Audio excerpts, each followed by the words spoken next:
Аривэн. Солонгой. Инглишнэр. За тэгээ өнөөдрийн бичлэгээр бөөнөрөө би ингээд өөрхөн хоёр дүүгээ танилцуулаад тэгээ бас ингээд нэмжлээ юм заяа.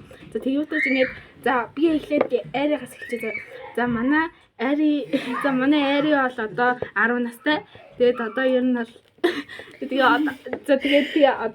одоо ер нь бол нэг балетар хичээлдэг. Тэгээ нөгөө нэг чамитай хамтраж ингэж бичлэг ингэж эдитлдэг тийм мундаг охин байгаа. За тэгээ манай ингээд инфилэн маань энжи гэж бас дууддаг. Тэгээд бас шиг далай гэж дууддаг. За тэгээд дээрэс нь манай инфилэн гэлчээ заа. Инфилэн маань одоо 11 настай. Тэгээд одоо ер нь бол ингээд жүжигчнийхаа карьер их хөөгөөд ингээд дуучин мэрэгжилтэй. Тэгээд мөн ер нь бол ингээд балет ер нь энэ хоёр дүү маань ингээд хоёулын балетар хичээлдэг. Хоёр наа чирээ. За тэгэхээр манай хоёр дүү балетар хичээлдэг. Тэгээд дээрэс нь нөгөө Орос руу явж тэмцээнд ордог. Тэгээ ер нь бол 29 улсаар ингээ аялж тэмцээнд орчоод ирсэн юм мунд хүүхэд байгаа.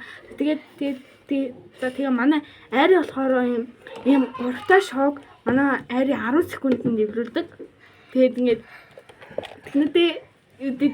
техниктэй манай ингээд энэ дүү маань гурвалжин шок 5 секундэд нэврүүлдэг. Энэ л амар мунд хүүхэд. Тэгээд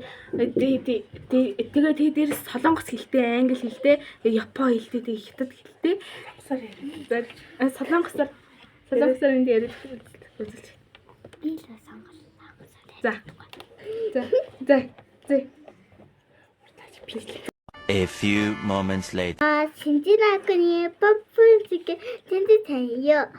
근데 선진이다. 넌 진짜로 고라니다. 넌 좋아하시? За манай инглишэн маань одоо японоор ярьдаг юм уу? Англиар ярьдаг. За тэгээ мөн манай дүүнаа тэгээд бас манай дүү япон хэлтэй, тэгээд дээрэс нь итали хэлтэй, тэгээд герман хэлтэй юм бол амар хэл сайтай юм бол манай энэ хоёр дүү маань. За нэг дүү нэг юу англиар сайн үг хэлчих. A few moments later. Зүг за ингээд манай энэ ингээ хоёр дүү маань бүр амар мундаг юм хоёр дүү байгаа. За тэгээ дараагийн хамтлагт хүртэл баярлалаа.